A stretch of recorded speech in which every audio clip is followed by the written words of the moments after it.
Welcome back to another installation of InKlusive Talk Podcast. All right. I am your host, Mr. InKlusive Lamar Walden. This is my co-host. What's your name, baby girl? Sally Habersham. I'm back. I missed last show. You did. I am back. She's better. And better. Hello. And brighter. Not Hello. really. Still dark skin. What else? Anyway. We can talk about that, but go ahead. Right. We got to talk about that. Right. We are here, and this is our, fifth episode? I think it's the fifth one. Fourth one? Fourth in the series, yes. Fourth episode in the series, but it's our fifth episode in the season. Yes. And we have been tackling identifying different types of depression and mental health. We was really careful to not call it mental issues and know that the right term is mental health. Because mental health shouldn't be considered an issue. No, it shouldn't. It should be considered a problem that needs a solution. Yep. Right. And so we have talked to therapists and psychologists and psychiatrists, and I did not want to end this series without discussing this topic with a very special friend of mine, and who knows us all so well. And her name is Shibbon Winelle, better known as Love Win, the bass guitarist, the actress, the dancer, the poet, the creative herself. And I've known her for some years. I think we met in 2012, 2013, around that time. And it's 2020, so it's been a good minute. And she's been old? She's been consistent, and we've been closer and closer, and every year that went by. And so, Miss Shibbon. Thank you. Shibbon. And we also have some young people that is joining with her. Brother Clifton, right? Is that your name? Yes, sir. Yes, sir. Welcome, Brother Clifton, and somebody who else is with her, but she don't want to show her face, so we're gonna allow her to be incognito. It's her name Cam. Is it Cam? One more time. Camellia, like a chameleon. Can't be said. Oh, there you go. There you go. All right. She's like a chameleon, Yes. just blend in with everybody else. That's what you do. That's what you do. Here, So, yeah, right. These lovely young people, I was so excited to hear that they was willing to come on, and whether to be seen or not seen is not important.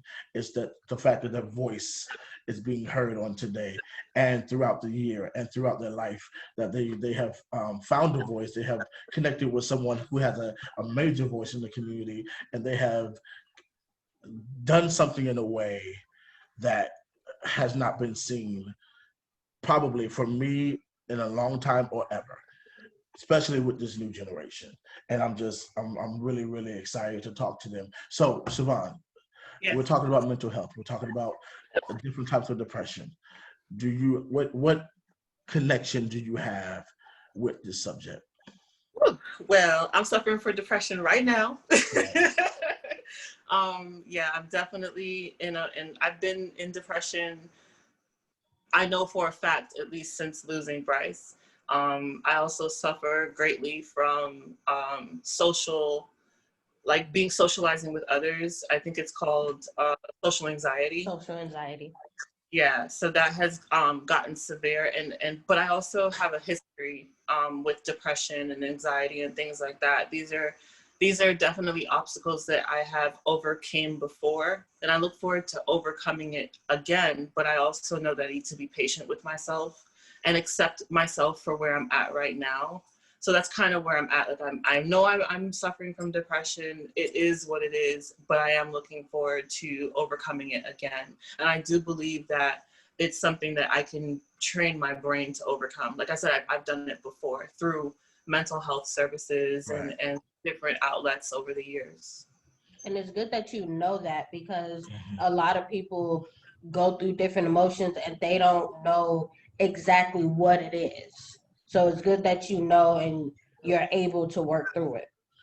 Yeah, definitely. And I'm able to pinpoint what part of depression I'm in. So I recognize that I suffer from some type of bipolar. It's definitely not as drastic as some of the people that I know and work with, but I know I'm suffering from some type of bipolar because, you know, for a period of time, I may just want to lay around and not do anything, Right. whole world off. And then I'll go into another period where it's like I'm super social, I'm super active, I'm knocking out all of my goals and things I need to get done, and I go into a manic state. What I'm grateful for is that when I get into those moods, I try to find ways to express myself while I'm there. So when I'm in more of my somber, don't want to be bothered, that's probably when I'm the most creative. I'll sit down and write. That's when I'll do like most of my drawings or paintings. That's when I'll also like start having people come over and also have them do paintings because their artwork and their creativity helps me. And then when I get into my manic phase, that's when I'm like, okay, I need to make these phone calls for the foundation. I need to meet with these people. And I'm a little bit more social. So I'm able to.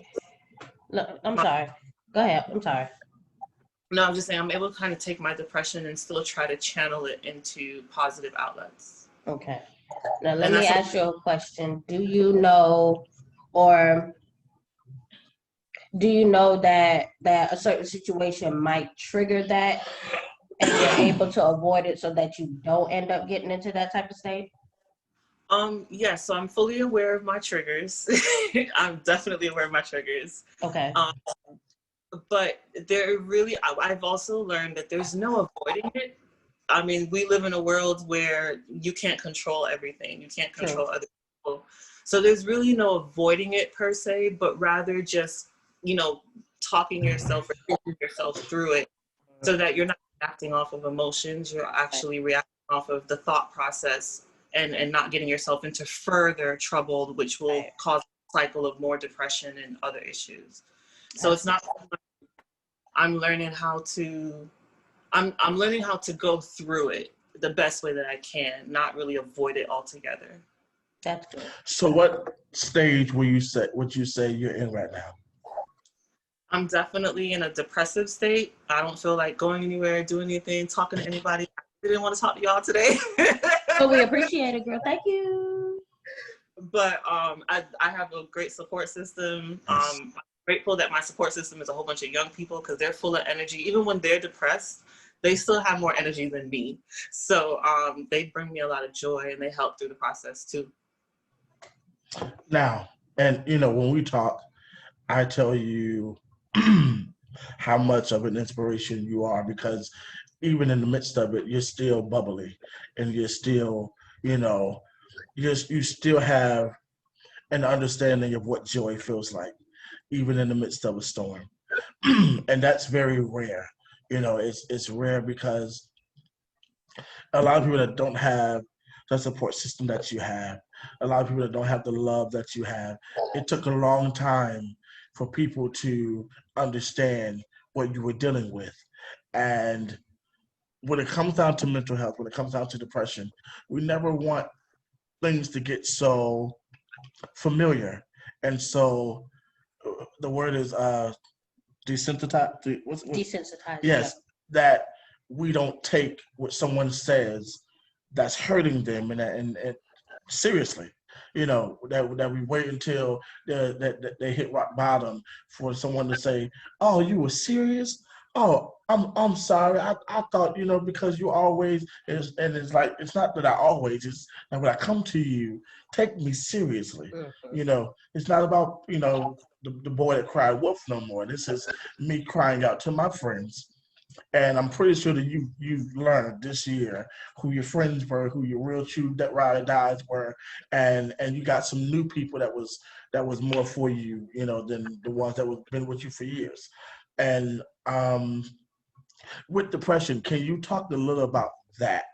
You know, going through that journey and Others? knowing, yeah. Okay.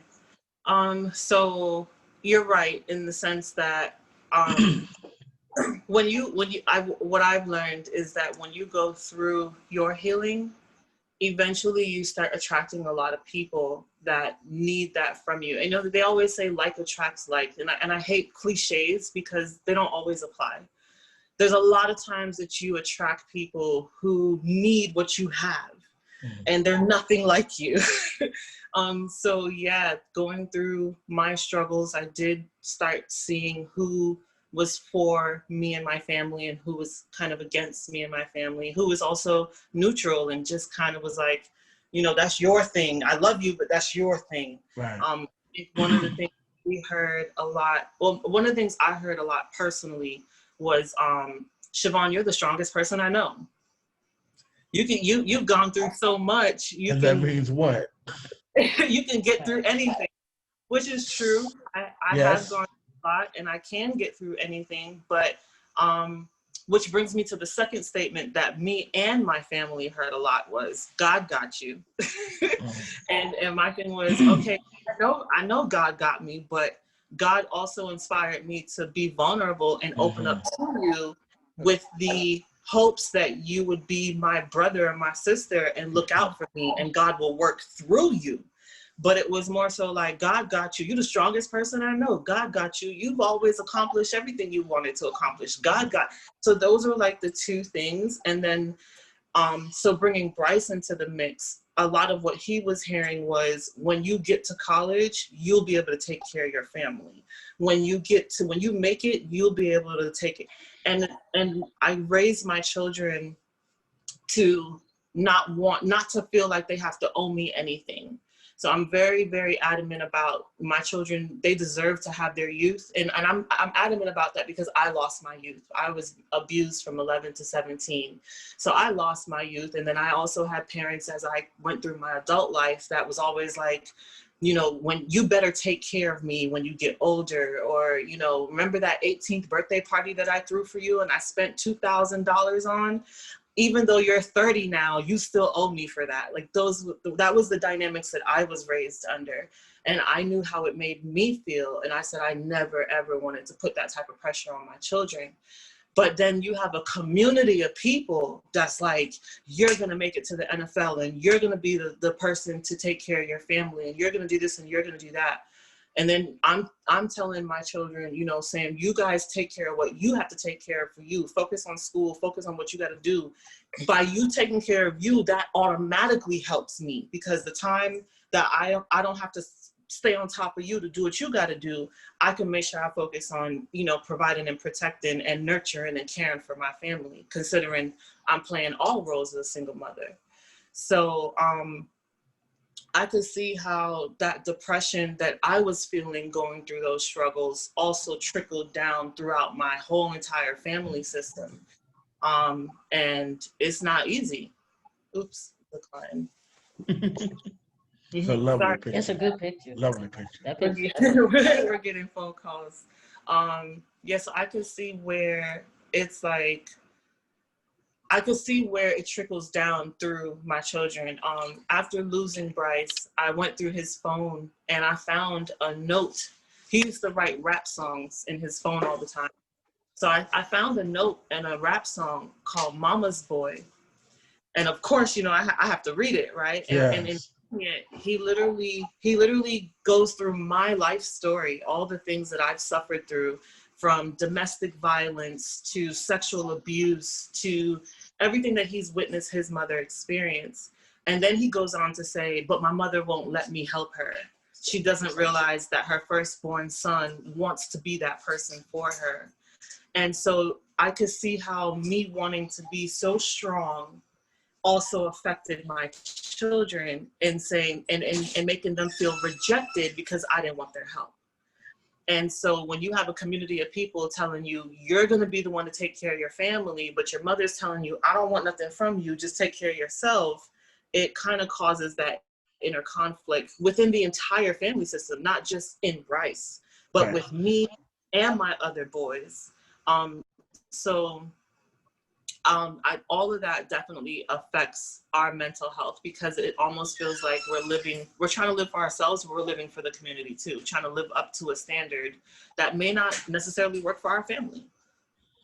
So this is the type of depression that comes from bullying or from, Being sadness. Say it again? being bullying, being ostracized, being taken advantage of, being always having someone telling you what to do and controlling your life, controlling how you're supposed to operate and interact. Because like I said, it didn't just affect me. And I know for a fact it affected Bryce because he talked about that. But it affected the entire family system. And what may work for this family system may not work for that family system. Definitely. But we live in a community where if you don't do it how I'm doing it, then you're not doing it right. Because I'm doing it right. My kids is everything. And it's like, no, like this kid is a complete individual. They have their own ideas, their own thought processes, their own goals, their own aspirations. And we as a community need to kind of provide that security blanket, but also allow these children the freedom to explore. What a lot of people don't know is that Bryce was talking about quitting football. And he wasn't just talking about that with me. He was talking about that with all of his friends. Like he had gotten to the point where it was like, he lost the love for the sport. It was the pressure. It was a lot of pressure. It seemed like they made it more so like a job than a recreation. Let me tell you something. So he got his first offer, sophomore year, right? He got Syracuse. And mind you, Syracuse is the school that his father went to. His father was a star football player in the community. So he's, looking at his father's footsteps as well. So that came in and immediately it was like mind blowing to him. Like my very first offer is my dad's old school, right? Yeah. But he was super excited. There was something there, but there was also a lot of excitement. His second offer came in. I forgot who that was, but there was some excitement, not as much as his first offer. By the time he got his third offer, I was asking him. I was like, Bryce, why are you not excited? Like, why is there's no excitement whatsoever, not even a smile on your face? And he was like, Mommy, it's just a business. Wow. That was sophomore year. So by sophomore year, he was already like, it's just a business. So, and that brings me back to, maybe the last 6 months before he passed, me saying, like, for instance, Bryce would come to me and be like, Mommy, I know it's some coaches that'll help us. Some of the coaches that were recruiting him. And, NCAA says these kids can't get paid. The parents can't benefit anything from the child being recruited from high school. Mm-hmm. But he was, in his mind, trying to pick and choose which coaches he might be able to talk to and get some help for our family. And I'm telling him, baby, we're not taking that route. We're not going to sit there and jeopardize your guaranteed future for our immediate gratification. So, but then you got the community, you got a lot of other coaches and people in the community that's like, Bryce, you might want to for your family and make something happen. And so and that's even more pressure. So it's more pressure to do something for your mom, but your mom's trying to hold you to a higher standard of character. Yeah. And then you're watching your mom go through everything that she's going through, and you feel like you're not able to help in that moment. But I'm trying to get you to understand that by you focusing on yourself and doing what you're supposed to do, that is help. That is the greatest help. So yeah, definitely community influence, community involvement, how we think as a community when it comes to not just our student athletes, but the youth on a whole, I think is definitely affecting the level of depression that we're dealing with in our society. On our generation, go right on down. Another big part of it, I would say, is social media. Yeah. Yeah. I gotta tell you, around that time, I was doing gigs, comedy gigs, doing Diggin' Jenkins, and I had a gig to do in Miami. And you know how I feel about, all of the, the kids leaving here, for the last 3 to 4 years. So much to where I did a forum and became unwillingly the go-to person for kids, taking their life. Oh my, Lamar, did you see this? Yeah, and it was so much pressure. When I did this gig in early this year, you were on my mind so heavily because I had to tell them in the midst of my funny. I said, you remember the story about the young brother, whatever. I said, I know the mother. I told them, I say, what we have to not do as a church, as a community, as a people, is take a story from the news and run with it.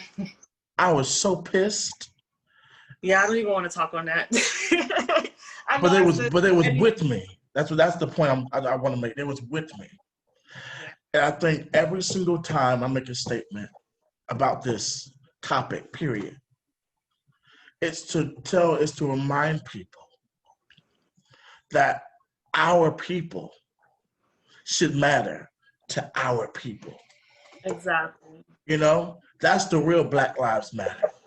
Our people should matter to our people, no matter what the circumstance is. Or who don't like it. Our people should matter to our people. So I wanted to share that with you because you are an amazing mother. Amazing mother. And F all them other people. I say that proudly.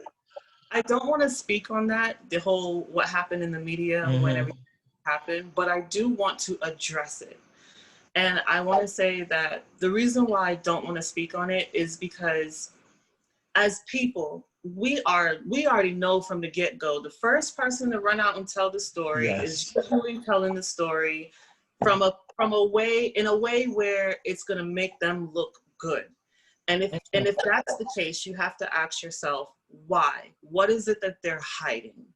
And so that's kind of my standpoint on that. And then on top of it, I feel like I shouldn't have to share the story and tell what happened, because through the actions of myself and those people who were in Bryce's life, who contributed to his success and his goals and his aspirations, and for those friends who truly cared and loved him, through their actions and actions, you'll see the love, you'll see the discipline, you'll see the structure and the guidance and the nurturing that my children receive, as well as the other children that's in the community.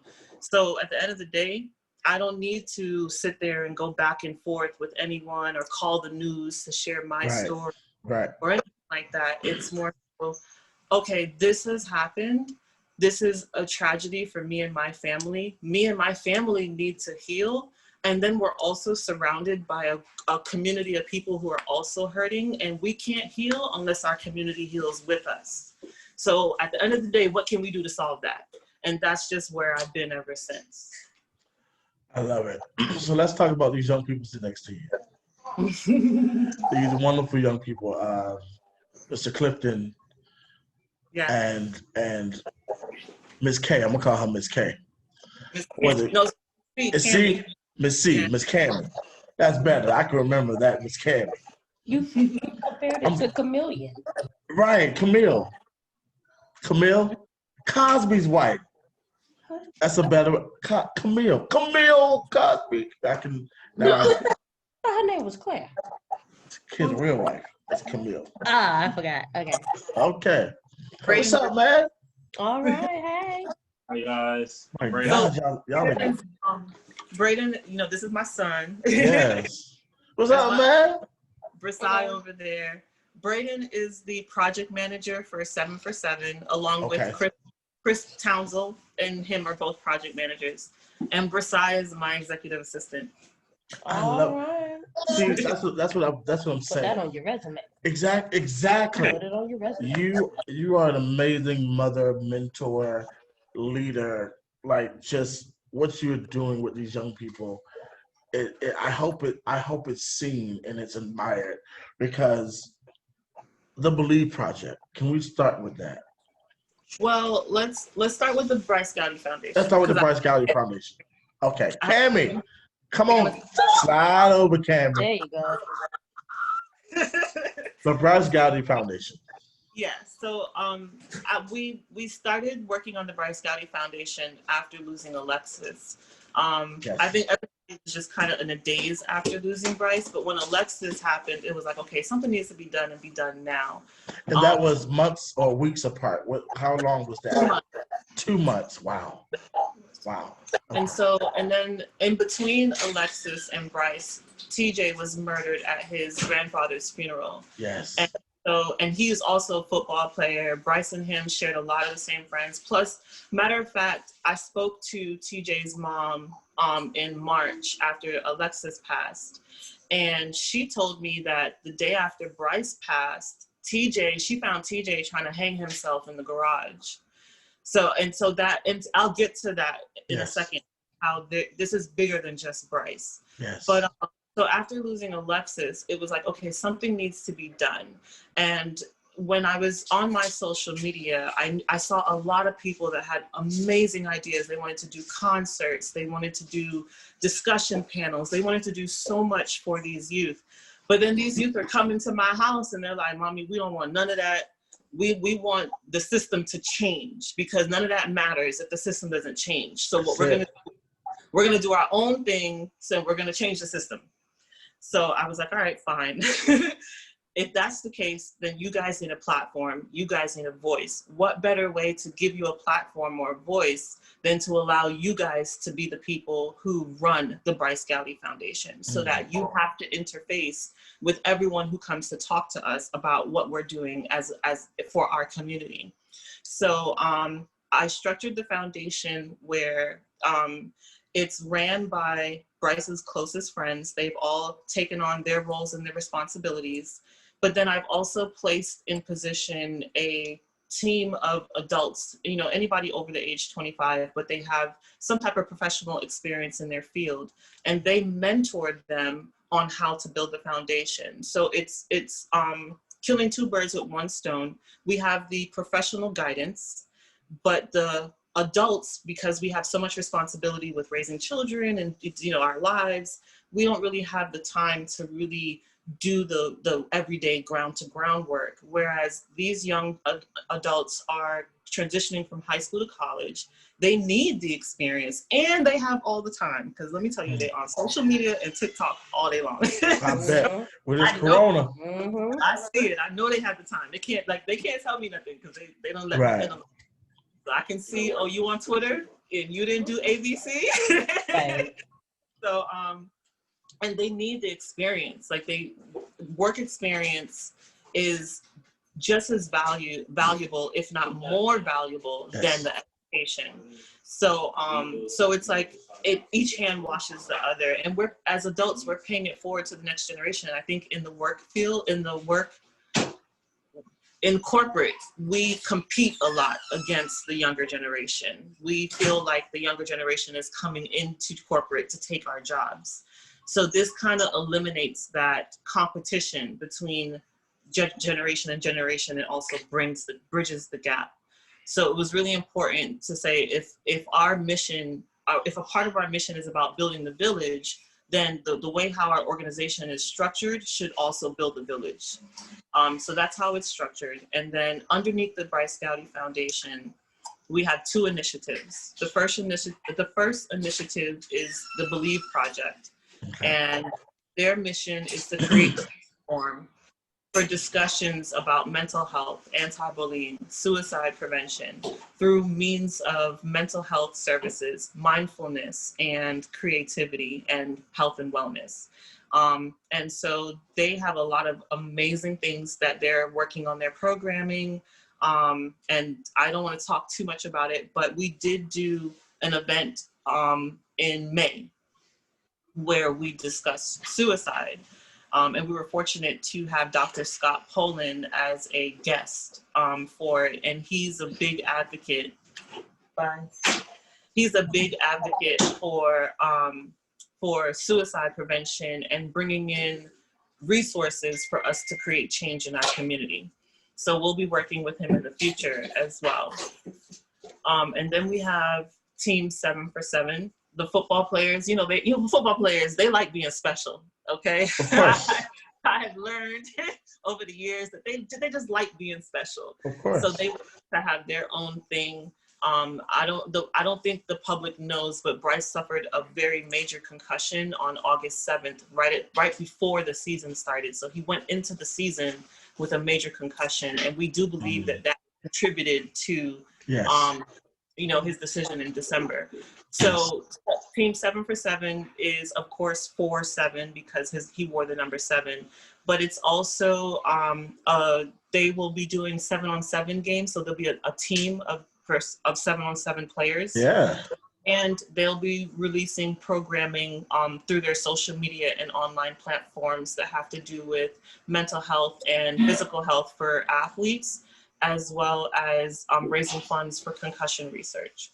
Now, when will this jump off, or has it already jumped off? I like that. Yes. We had our soft launch on July 7th to the 11th. And so we did the soft launch because... I want to kiss my mama now. I know you missed her. So we had the launch from July 7th to the 11th, but I'm sorry, it was a soft launch. Okay. And that was just to let everyone know that we're here, we're building, and we're growing, and we have some things planned. But also, it was also so we can kind of start recruiting. We need some more volunteers and mentors to kind of get us in a good place. And so we wanted to make sure that people knew we were here before we started recruiting people. Right. So can I ask Cam, if you're willing to answer, what really pushed you, other than the fact of the obvious reason, but what really motivates you to want to start this foundation? Mostly knowing that, we don't have a lot of representation from the younger generation. With all of the things going on, we need like a platform, we need a voice. And I know that it was better for me to get the experience somewhere, and that and plus my relationship with Bryce, I wanted to be able to put his voice out there too, because I know we talked a lot about the issues going on today, and I know that he would like for me to do this. Yes. And what about you, my brother? It was knowing that I personally went through depression myself and mental health, and this was a way to speak out for the younger generation, because I feel like a lot of time we don't have a voice and we struggle to express ourselves because we're forced to be conformed by the society we're being raised in. Talk about the young people being the village. That's what I'm seeing right now. The young people. I don't want to call you villagers because that's a whole other thing. No, don't do that. But the young people. Thank you, Fallon. Please. That's how But talk about the young people becoming the village, and that's what my foundation is, being the village. Mm-hmm. Because when we grew up, it was always, it takes a village to raise a child. It takes a village to, and it's like, where's the village? And you guys are now the village, and taking it upon yourselves to, at an early age, think about the ones that are coming behind you. And that is so noble. It is very mature. It's very honorable. It is something that can really reach your generation more than you really think it would, because this is bigger than, as you said, this is bigger than Bryce. This is bigger than, just suicide. This is the understanding that our young people need a voice in this world.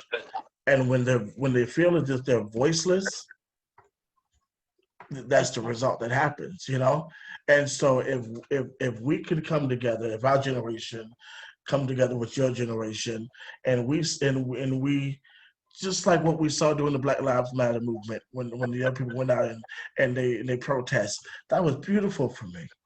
Yeah, I kept saying, y'all young folks keep doing what you're doing, because I'm too old to be out there fighting. I need y'all to fight. And while y'all are fighting for me, I'm trying to give you these skills and give you this wisdom so that you can be successful. And it has to be that feedback. I mean, before society changed in the early 1960s, because before the 70s, we had Black families. Mm-hmm. So before society changed in the 1960s, it was the grandparents stayed home and raised the children, while the parent went out to work and provided for the family, and that was the village. We don't have that anymore. I grew up, my mother, when I had children, she was upset with me. I made her a grandmother too young, and she was not in this world to be a grandmother at 50. And I think that's a good that's age. usually when it starts, though. I think that's a good age. I Like, mean, I had she wasn't I 20. had Bryce 20. I wasn't a teenage mom, and I had Right, 20. right. That doesn't mean that I was prepared to have a child. That's true. But, Right. but I wasn't like a teenage mother. Right. And so, but that was her mentality, right on up. Even now, her thing is, I'm not ready to be a grandmother. I have my life to live. So so we have a society where it's not a village, even within the family system itself. It's not a village mindset. It's, mother is all for herself, dad is all for himself, brother is all for him. Well, no, my brothers, let me tell you something. My brothers, nobody can't say shit about my brothers. And I'm serious. Person that I would say those two men are the only examples of real men that I have in my life. I love it. But when it comes, I've seen within my own family system where even in the family system, it's not a village mindset. It's everyone for themselves. Yes. Yes. And we can vouch for that because, we're cousins and we know that in our family. We know who are the go-to people. Right. And who are the people you don't tell none of your business to because everybody else don't know about it. Right. That point. Can we talk about Simba 7? She looking at Cam, Clifton. She looking at y'all. Simba 7, and I want y'all to know that on all of my platforms on Instagram, I am following y'all on every one of my pages on Instagram. So if you see InKlusive, or if you see Deacon Jenkins, or if you see InKlusive Podcast, that's us. So we're following Simba 7 on Awesome. So I want them to talk because they know what's going on. They running things, and they have to get comfortable talking. Yes, definitely. Okay, well, I need help because I don't know everything. Okay. I know that Simba is S7 MBA. It's our social purpose corporation, which is we're gonna be selling T-shirts and lanyards and like different merchandise for people to buy, and then we can use those proceeds to help profit the whole entire Bryce Gowdy Foundation. I love it. Just recently we had a T-shirt giveaway. We had I think we had like 3 or 4 winners. I don't know, but we have some merchandise on the website up now. We still got stuff in the works. We should do a merch exchange. Okay. Give them some InKlusive merch. Get some of their merch. I like it. Thank you. Me and Shibbon earlier this year, remember we had planned to do a youth version of Stroke of Poetry. Yes. Oh, I wanted to do that so bad. And we're still going to do it. We're definitely going to do it. Stupid Roland. And it's going to be led by y'all. We're just going to be the overseers, and I'm just going to make sure that the business is handled with the owner of the space. But I want y'all to do all the promotions, of course, with our help and our backing. But I think it'll be great to hear and see the creativity from the young people, from y'all point of view. So we were talking about that earlier this year. So we're gonna do that still, Shibbon. We gonna make that happen. I want to ask this one question, and it's personal, but it's not that personal. How has the relationship of your other 2 sons grown closer since? With her and them, or to each other? To each other. To each other. Well, because I know them, so I want to know, yeah. I'm so glad you asked this question in front of Clifton and Cammie, because I have been so fortunate to have both of them kind of staying here off and on for the last few months, and I think that, like you said, they are creating a village. So I think with the village that they have created, they hold each other to a certain level of responsibility and a certain of just do the right thing, that my children have no choice but to, you know, improve their relationship with each other. Because if you know my household, you know Braden and Versailles were the two that fight all the time, and Bryce was the one that was the mediator. Right. So I love the mediator. And also, if you know my family, you know that Braden is kind of like everyone's antagonizer because he does what he wants to do. So the person that kept Braden in check was also Bryce. Right. But it's almost as if I have an entire community of, I would say, people between the ages of 16 and 20 that are also parents to my children. Awesome. That's awesome. And that's your village. There you go. They're definitely, I'm happy to see them laughing. Like every day is laughter in the house. Even when we're spazzing out and we're snapping on each other, it turns into laughter within the next, you know how my house is. Yes. That's us. Right there, that's us. Except that, you know, if we do find ourselves in a negative place, it can get explosive, but we're also learning to pull on our resources, like make sure we call our family therapist right away instead of trying to solve it for ourselves. Learning how to set up boundaries. What's a big thing that has helped us is our temperament testing. We all did our temperament test, and that allowed us to learn each other in a lot more depth. It's nothing like a personality test. Temperament testing, I think, is what helped me come out of my depression. Because honestly, after losing Bryce, I was suicidal. So what pulled me out of my suicidal state was my temperament testing. So just having those type of resources available to us now is like literally changing our lives and those around us. Because now he got his, everybody in the organization is doing their temperament testing now. So it's like pretty much, and that's kind of how it's been. Like everything that I use and that my children use over the years to help us heal through the trauma that we were experiencing before the loss of Bryce. Not only are we continuing to use those tools and tactics, but our community of resources has grown exponentially, so much so that we want to share it with everyone else. So that's kind of what's happened. I love it. And so therapy. We've been talking about Black folk in therapy this whole series. We didn't touch on family therapy. We didn't touch on family therapy. That. Can you tell me how beneficial it has been? Okay, I'm gonna go back because our family history is around therapy. I was raised.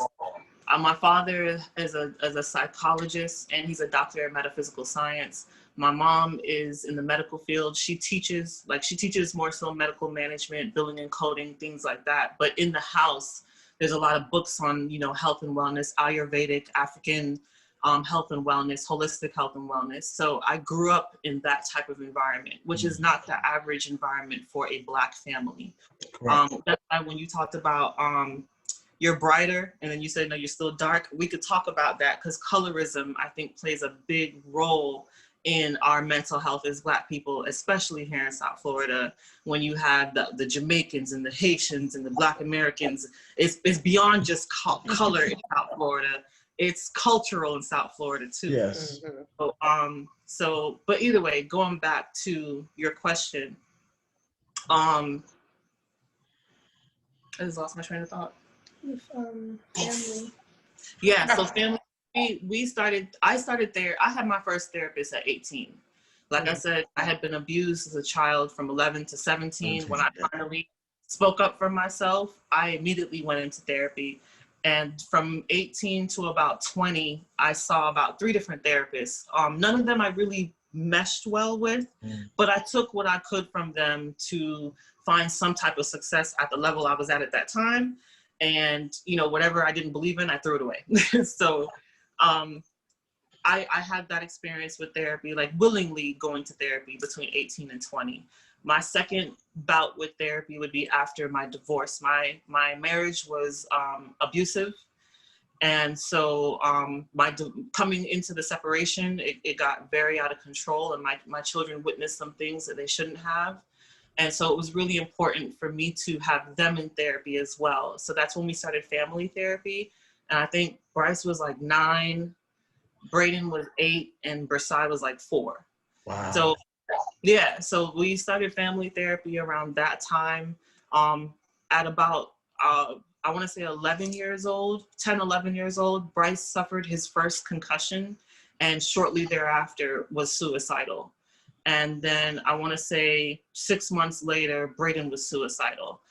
Both of them were playing Little League football for about 2 years already.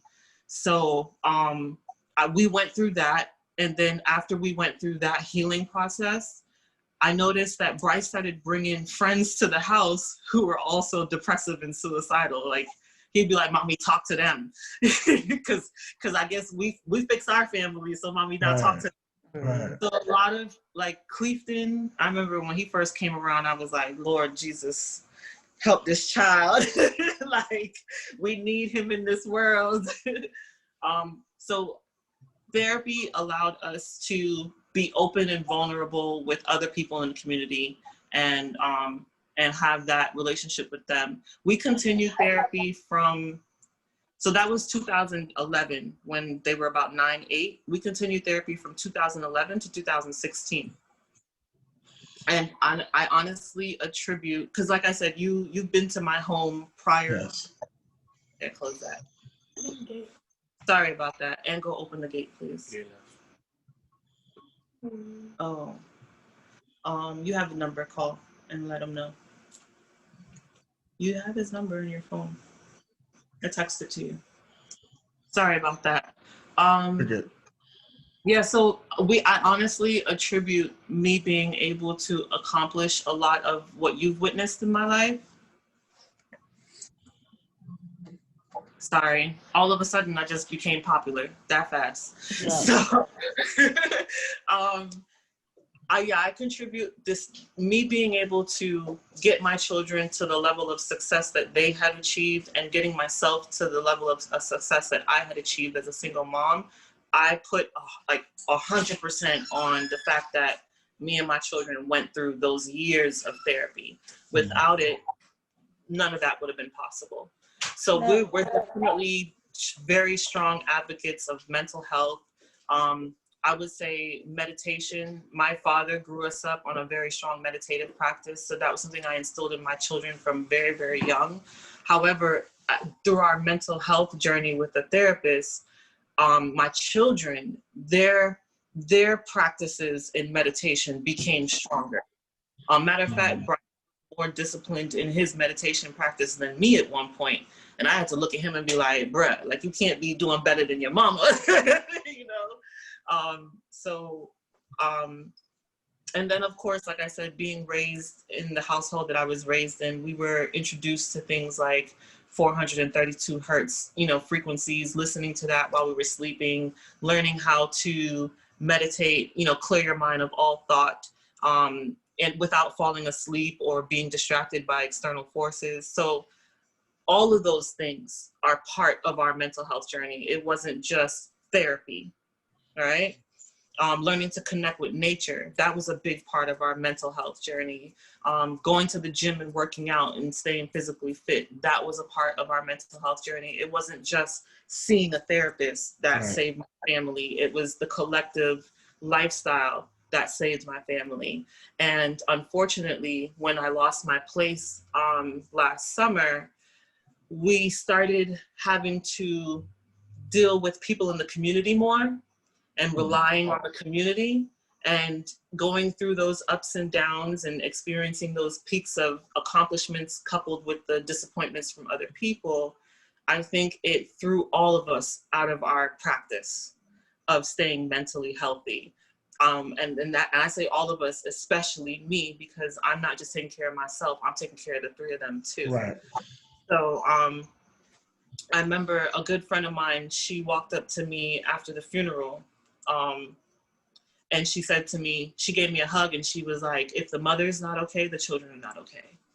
She just kept saying that to me over and over again. And that's true. Like if I'm not in a good mental space, my children are affected by that.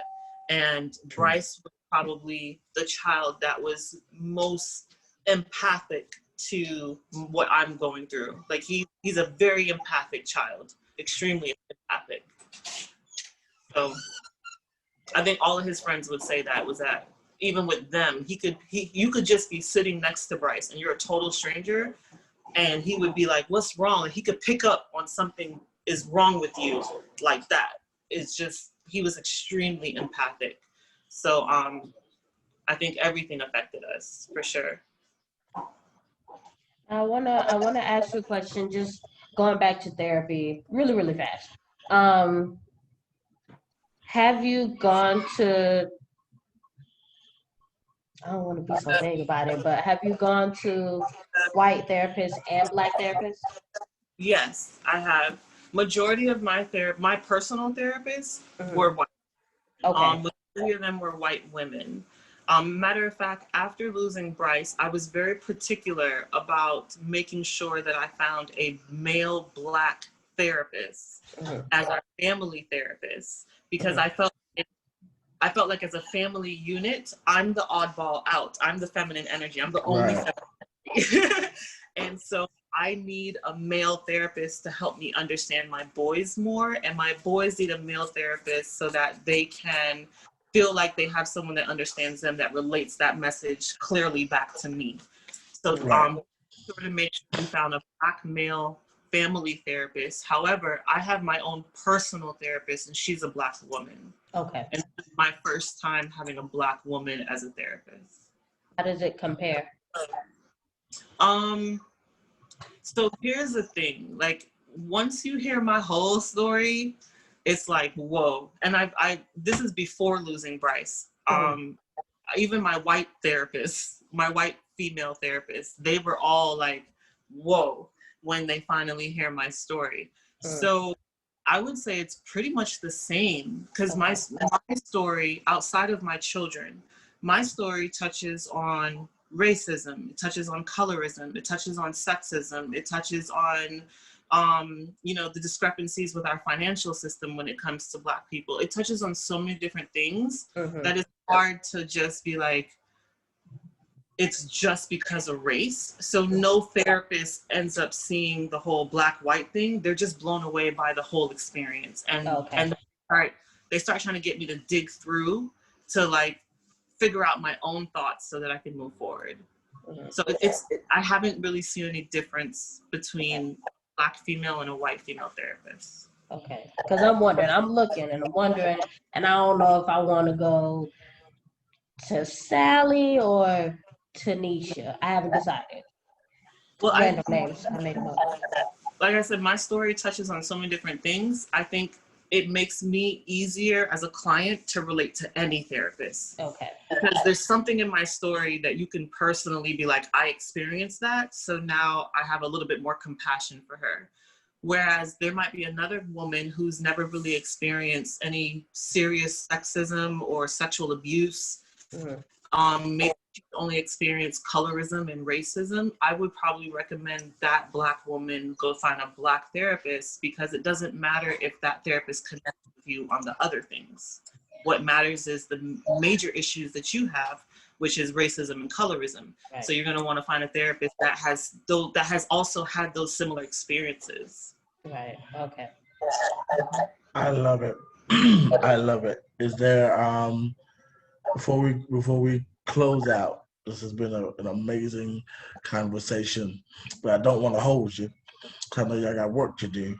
But is there anything else you want to say to the next generation, to any mothers out there, to anybody that is, especially during this time where we're stuck in the house, with nothing to do, and this COVID, this pandemic, people not working, is there any one of you or all of you?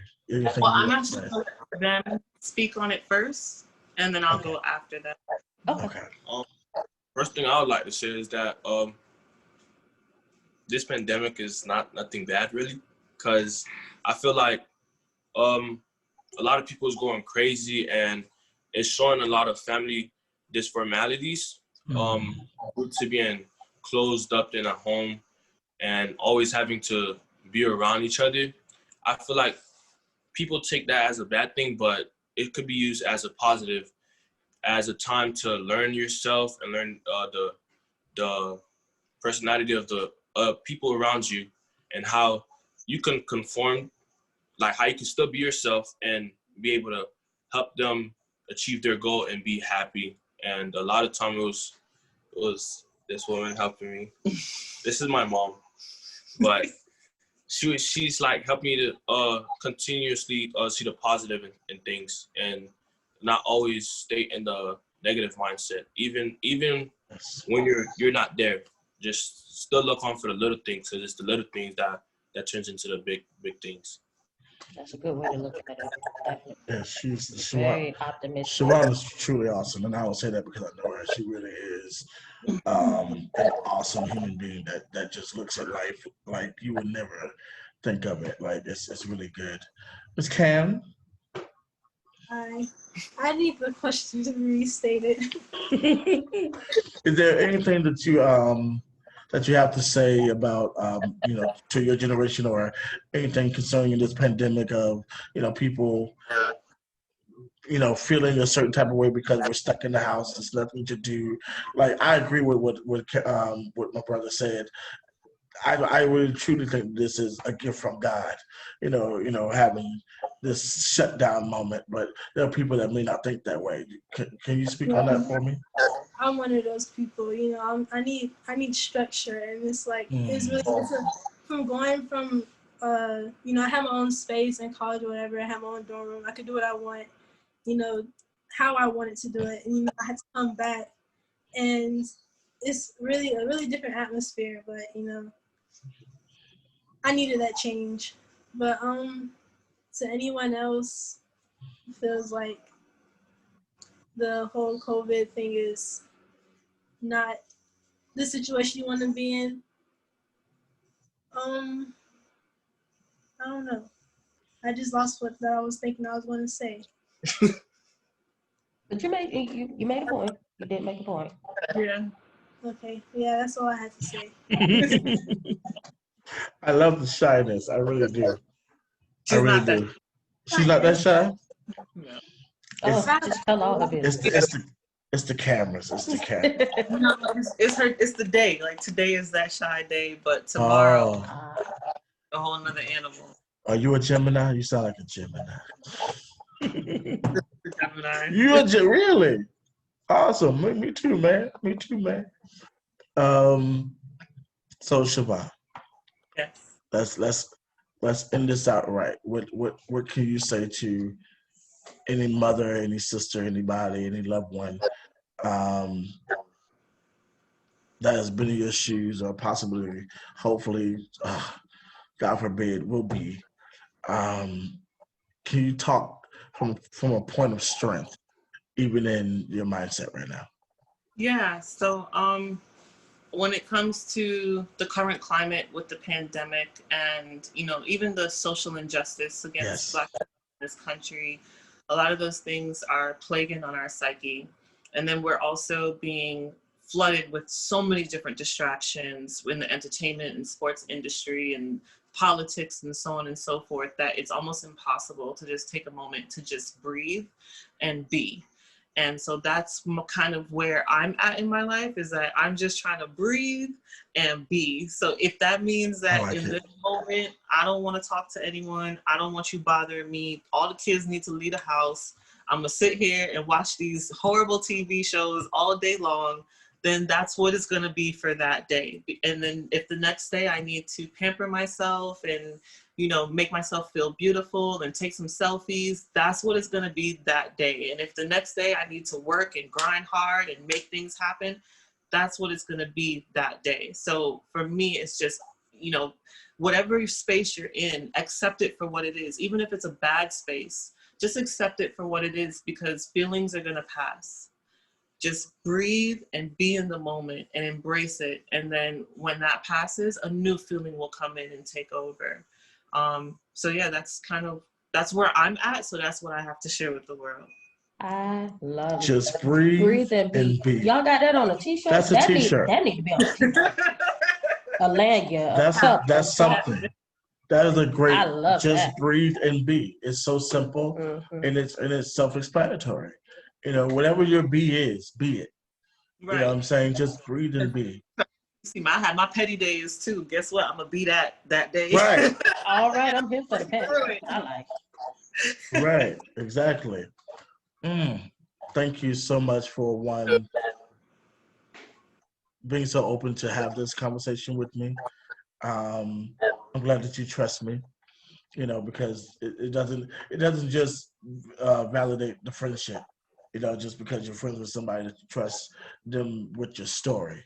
So I thank you for that, and for trusting both of us, because you don't know her at all.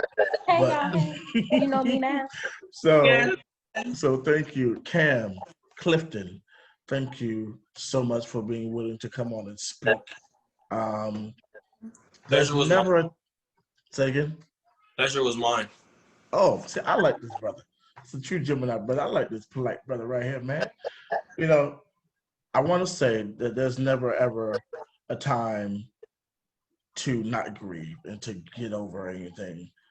And I love the way that you're doing it. Thank you. It's I love the production, the productivity, the village mindset, the go-getter mindset, and the attitude and the thrive, because that shows again how amazing friends you are and how amazing of a mother you are. And I thank you on behalf of InKlusive and what we're trying to do with this series and how we're trying to shed awareness, spread awareness. I thank you for coming on, and this is going to be the end of the series. That's a good close out. Yeah, we wanted to end it with you. There was no other, way.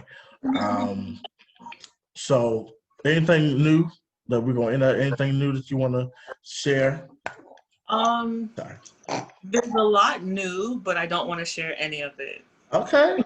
Oh, so that means we're gonna have to wait for it when it comes out. That's what it is. I like it. I love it. I just want to drop that.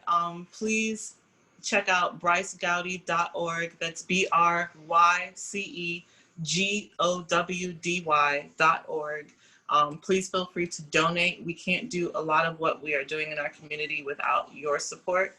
So please feel free to donate and help. And please stay tuned. Oh, also, yes, follow at the BGF.7 on Instagram.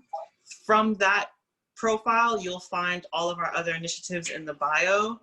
And also follow BGF7 official on Twitter.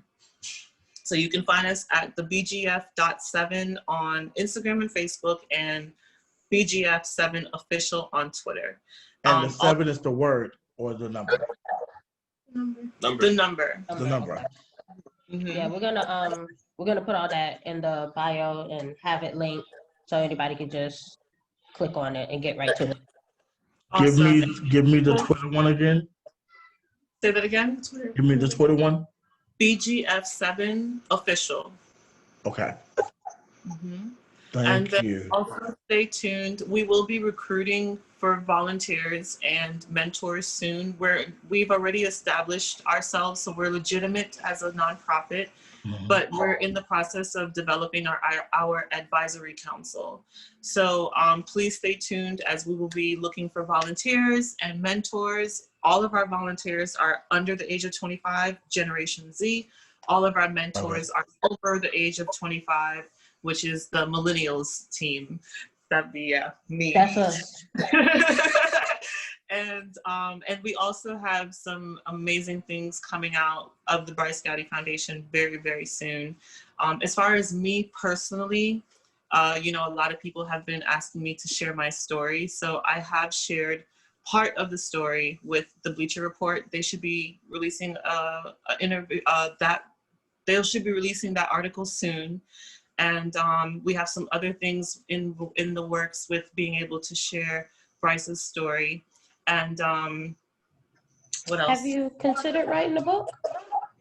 I have been, so even before losing Bryce, I had people asking for my story. What I've decided to do is kind of work with everyone who was there before losing Bryce, because my sister is a VP at BET.